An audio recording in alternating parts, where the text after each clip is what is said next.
Hi friends, welcome again to my YouTube channel. आज की इस वीडियो में हम +2 क्लास के अकाउंट्स सब्जेक्ट का नया चैप्टर शुरू करने जा रहे हैं, जो है cash flow statement. Cash flow statement जो है स्टूडेंट्स, ये एक ऐसा चैप्टर है जिसमें से आपको 8 मार्क्स का जो है क्वेश्चंस पूछे जाते हैं एग्ज़ाम में। 6 मार्क्स का आपके पास जो है लॉन्ग क्वेश्चन आता है, 1 मार्क्स के जो है आपके पास 2 शॉर्ट क्वेश्चन आते हैं। कई बार इसमें से चैप्टर में से आपके पास जो है 10 मार्क्स का भी क्वेश्चन जो है पुट किए जाते हैं।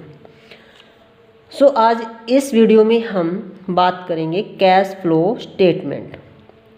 सबसे पहले हम इसके मीनिंग की तरफ जाते हैं। कैश का मीनिंग आपने पढ़ा है, +1 में भी किया है। फ्लो क्या होता है स्टूडेंट्स? फ्लो का मतलब होता है कि इनफ्लो। किसका फ्लो? कैश का। कैश का इनफ्लो और कैश का आउटफ्लो। क्लियर? फ्लो मतलब आना या जाना। किसका आना जाना? कैश का। ओके। तो इस चैप्टर में हमने जो भी ट्रांजैक्शन करनी है कैश फ्लो स्टेटमेंट में, वो कैश से रिलेटेड ही करनी है। आपको कहाँ से कैश आ रहा है, आपकी इनकम कहाँ से हो रही है और कहाँ पर आपका कैश जो है आउटफ्लो हो रहा है। Meaning of cash flow statement: cash flow statement is a statement which shows inflows and outflows of cash and cash equivalent during a particular period of time. Students, +1 class में आपने cash book को जो है study किया था, cash book accounts बनाया था आपने। अब ये जो कैश फ्लो स्टेटमेंट है ये भी आपका सेम उसके जैसा ही है, लेकिन उसमें भी कैश बुक में भी जो हम एंट्रीज करते थे वो ओनली कैश से रिलेटेड करते थे। लेकिन फ़र्क यहाँ पे देखो, वो कहता है कि cash flow statement is a statement which shows inflows. क्या शो करता है? इनफ्लोज, पैसा कहाँ से आया, कैश कहाँ से आया, एंड आउटफ्लोज ऑफ कैश, और कहाँ पर गया। या फिर कैश इक्विवेलेंट, कैश या फिर cash equivalent during a particular period of time. Students, जो कैश बुक होती है वो पीरियडिकली होती है, यानी कि उसको आप मंथली भी बना सकते हो। कैश बुक को 2 मंथ की भी बना सकते हो, 3 मंथ की बना सकते हो। लेकिन जो कैश फ्लो स्टेटमेंट है किसी कंपनी की फाइनेंशियल पोजीशन को चेक करने के लिए कि हमारे पास जो है कैश कितना है, कितना आया, कहाँ से आया, कहाँ गया, वो एक पर्टिकुलर पीरियड ऑफ टाइम, जैसे कि हमारा पर्टिकुलर पीरियड ऑफ टाइम क्या होता है कि 1 जन से लेके 1 जन 2019 से लेके 31 मार्च 2020 तक कितना आपके पास कैश फ्लो हुआ है। तो आप कब करोगे? 30 दिसंबर को, 12 मंथ का जो होता है आपके पास। ठीक है, तो एक पर्टिकुलर पीरियड ऑफ टाइम को होता है, और जो कैश बुक है वो मंथली बनाई जाती है। ठीक है, in other words it is a statement which explain the reasons for changes in balance of cash and cash equivalent, cash and cash equivalents between 2 balance sheets. हाँ जी, यहाँ पे एक पॉइंट और आपको ध्यान में रखना है, जो कि ये स्टेटमेंट जो है उन रीजन्स को भी बताती है जिसके कारण जो है आपके बैलेंस शीट्स की जो है बैलेंस शीट्स के 2 ईयर्स की जो बैलेंस शीट्स होती है उसमें कैश और कैश इक्विवेलेंट में डिफरेंसेस को या चेंजेस को पता लगता है, उनके बैलेंस में भी कितना चेंज आया हुआ है। यहाँ पर स्टूडेंट्स आपको एक बात और ध्यान में रखनी है, जो कैश बुक है वो 1 ईयर की होती है, लेकिन जो कैश फ्लो स्टेटमेंट है उसमें आपको जो है 2 ईयर्स के डाटा गिवन होंगे। फॉर एग्जाम्पल, जैसे कि ये आपकी बैलेंस शीट होती है तो इसमें 2019 और 2020 दोनों ईयर्स के जो है आपके पास बैलेंसेस गिवन होंगे। तो यहाँ पे जैसे कि आपके पास कैश एंड कैश इक्विवेलेंट जो भी है आपके पास, तो यहाँ पे सपोज करो 19 में कितना था आपके पास, या यहाँ 2020 में कितना था। ये कई बुक्स में जो है ये ईयर्स इधर जो है आपका 2019 लिख देते हैं, इधर 2020 लिख देते हैं करंट ईयर, और पास्ट ईयर के साथ इसको हम क्या करते हैं, कंपेयर करते हैं कि कितना जो है हमारे पास बैलेंसेस चेंज हुए हैं, इंक्रीज हुए हैं या डिक्रीज हुए हैं। जैसे कि आपके पास फिक्स एसेट्स थी 2019 में 5 लाख की थी, 2020 में 7 लाख की थी, तो इट मीन्स आपने फिक्स एसेट्स को क्या कर लिया, परचेज कर लिया है। ओके, अब स्टूडेंट्स यहाँ पे एक पॉइंट जो है बार बार आ रहा है कि cash and cash equivalent. Cash का मतलब तो आप सभी को पता है, रुपया, मनी, जो आपके पास हाथ में होता है, cash in and, cash in hand. Okay, means cash in hand या फिर डिमांड डिपॉजिटेड इन बैंक, जो आपके पास बैंक में डिमांड डिपॉजिटेड है, जब भी आप बैंक से डिमांड करोगे उसी समय आप उसको निकाल सकते हो। कैश इक्विवेलेंट्स क्या होते हैं, cash equivalents are short term. Cash equivalent का मतलब है कि हमने ऐसे इन्वेस्ट किया हुआ है, ऐसी एसेट्स में इन्वेस्ट किया हुआ है जो कि शॉर्ट टर्म के लिए है, जैसे 1 मंथ 2 मंथ या 6 मंथ के लिए, शॉर्ट टर्म के लिए, जिसको हम ईजिली जो है जल्दी से जो है उसको क्या कर लेते हैं, हम कैश में कन्वर्ट कर सकते हैं अगर हमें ज़रूरत पड़े। हाईली लिक्विड इन्वेस्टमेंट, यानी कि हाईली लिक्विड मीन्स बहुत ज़्यादा liquidly, that are easily convertible into known amount of cash. Known amount of cash का मतलब है स्टूडेंट्स कि जितने कैश में हमने उसको जो है इन्वेस्ट किया हुआ है, जितने अमाउंट में इन्वेस्ट किया है। For example treasury bills, commercial paper, जैसे कमर्शियल पेपर होते हैं आपको पता है, तो ये जो है हमको जब मर्जी जाएं तो बैंक में जाके जो है इसको हम क्या कर सकते हैं, कैश में कन्वर्ट कर सकते हैं। प्रेफरेंस शेयर्स, करंट इन्वेस्टमेंट, यानी कि करंट इन्वेस्टमेंट का मतलब स्टूडेंट्स यहाँ पे हम मार्केटेबल सिक्योरिटी से लेते हैं। सो मुझे उम्मीद है कि आपको कैश और कैश इक्विवेलेंट के बारे में अच्छे से समझ में आ गया होगा। नेक्स्ट जो है, अच्छा हम कैश फ्लो स्टेटमेंट बनाते क्यों हैं, इसका टारगेट क्या है, क्या सभी कंपनियों के लिए ज़रूरी है, financial companies, non financial companies, अगर नहीं है तो क्या ऑब्जेक्टिव क्या, main the objective of preparing cash flow statement is to highlights the major activities that provided cash and that have used cash during a period. वो कहते हैं कि जो मेन ऑब्जेक्टिव है, जो मेन टारगेट है कैश फ्लो बनाने का, वो ये है कि हम अपनी कंपनी में, अपनी फर्म में मेजर जो एक्टिविटीज़ हैं उससे कितना कैश वो हमें प्रोवाइड कर रही हैं और कितना कैश जो है हमारा यूज कर रहे हैं during a period of particular period. Okay, यानी कि यहाँ पे जैसे कि आपके पास मेजर एक्टिविटीज जैसे कि फिक्स्ड एसेट्स होगी, या फिर आपके पास जो है लाइबिलिटीज़ को पेड करना हो गया, डिविडेंड हो गया, डेप्रिसिएशन हो गया, इन सभी एक्टिविटीज़ से जो है आपके पास कितना कैश आ रहा है और कितना कैश आप कहाँ पर जा रहा है, तो इससे आपकी फाइनेंशियल पोजीशन का भी जो है पता लगता है। ठीक है, तो इससे जो है हम रिजल्ट यही होएगा कि आपके पास ओवरऑल जो है एट द एंड कितना कैश है। Classifications of cash flow statement as per AS3। हाँ जी स्टूडेंट्स, AS की फुल फॉर्म पता है आपको, अकाउंटिंग स्टैंडर्ड। अकाउंटिंग स्टैंडर्ड जो है किसके द्वारा, ये जो है कंपनीज के द्वारा, यानी कि गवर्नमेंट के द्वारा जो है एक एक्ट बनाया गया है जिसके अंडर जो है हमें सभी जो है एक्टिविटीज़ जो है रूल्स अकाउंट्स के उसको फॉलो करना पड़ता है, यानी कि कैश फ्लो स्टेटमेंट्स के जो भी रूल्स हैं उसको हमने फॉलो करना पड़ता है। It includes inflows and outflows of cash. Classification of cash flow statement में आपको पता ही है जैसे कि किसमें क्या क्या इंक्लूड करते हैं, inflows and outflows of the cash from following 3 activity. हम जो है कैश फ्लो स्टेटमेंट को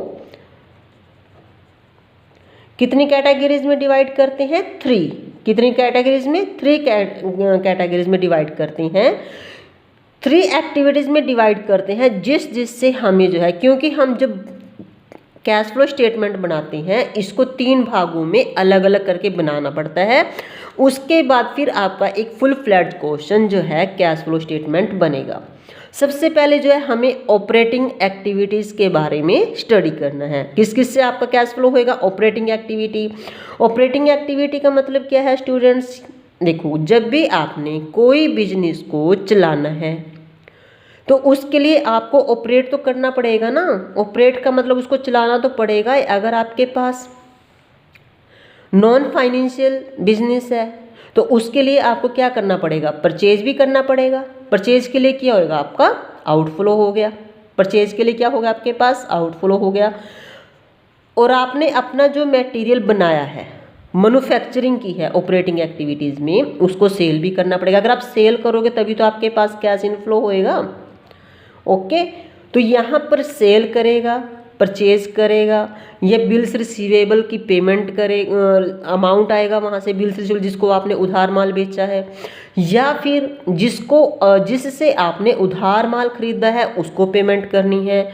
तो वो सारी आपकी एक्टिविटीज़ जो है ऑपरेटिंग एक्टिविटीज़ में आएंगी। और अगर आपके पास फाइनेंशियल कंपनीज है तो फाइनेंशियल कंपनीज में क्या करेंगे? फाइनेंशियल कंपनीज के लिए जो है हम, जैसे कि बैंकिंग वगैरह है तो बैंक वगैरह में हम क्या करते हैं? पैसे को क्या देते हैं? उधार देते हैं। डिपॉजिट्स करते हैं तो रिसिप्ट्स होती है। अगर हम जो है लोन वगैरह देते हैं वो हमारी क्या होती है? पेमेंट्स होती हैं। ठीक है।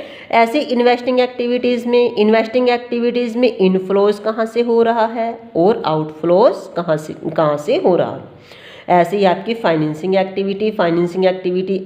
एक्टिविटी मीन्स जहाँ पर अगर आप जो है शेयर्स को इशू करते हैं, डिबेंचर को इशू करते हैं तो उसके थ्रू आपके पास क्या होता है? इनफ्लो होता है।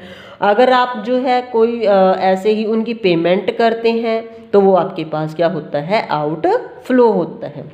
तो अब हम जो है बिल्कुल डिटेल में, क्योंकि इन सभी एक्टिविटीज़ को हमने अलग अलग से अच्छे से स्टडी करना है, इसलिए जो है एक एक एक्टिविटी को बहुत ध्यान से स्टडी करना है। इसको जो है आपने इसमें कौन सी एक्टिविटीज़ को आपने इनफ्लो मानना है, कौन सी को आउटफ्लो मानना है, तो वो हम सब इसमें स्टडी करेंगे। तो first of all operating activity कौन सी होती है? Operating activities are major revenue generating activities of a business. जो ऑपरेटिंग एक्टिविटी है आपकी, जब आप कोई बिजनेस करते हैं उससे जो है मेजर रिवेन्यू, जो आपकी रिवेन्यू जनरेट होती है। जैसे कि अगर आप बिजनेस नहीं करते हो मैन्युफैक्चरिंग का तो व्यापार तो करोगे। जैसे कि आपने डायरेक्ट माल खरीदा कहीं से, उसको सेल करोगे तो उसमें प्रॉफिट कमाओगे।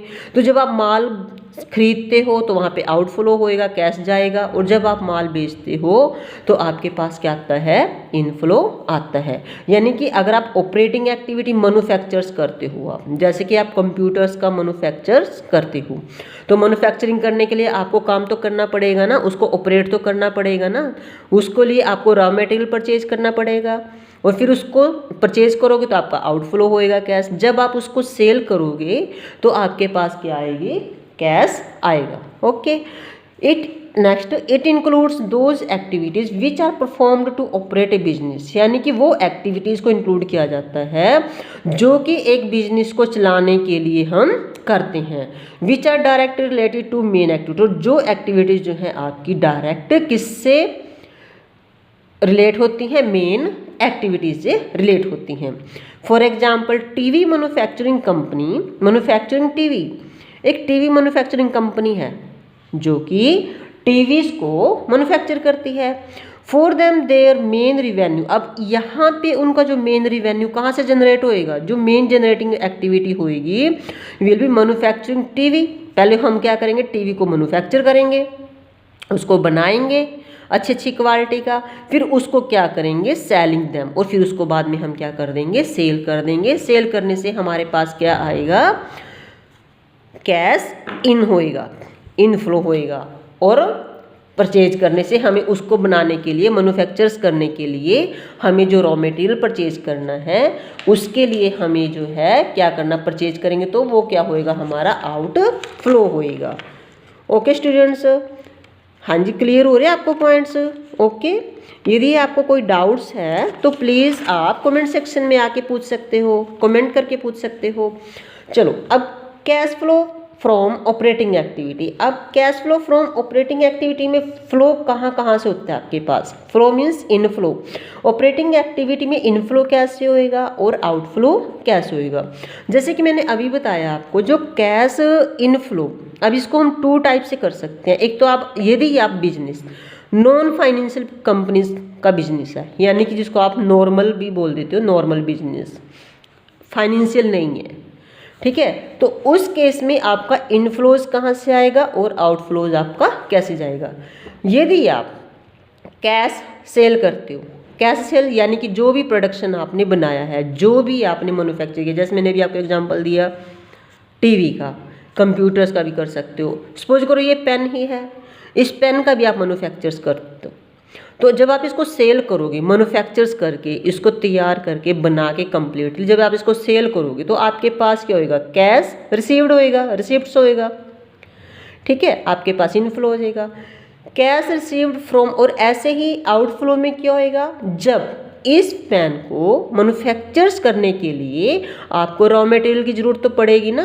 अब ये तो नहीं है कि आपने एकदम मशीन में डाला, ले वही ये सामान डाल दिया और जैसे कि हम सब्जी में करते हैं, सारा कुछ डाल दिया, चलो सीटी दिलवाई तो सब्जी बन गई।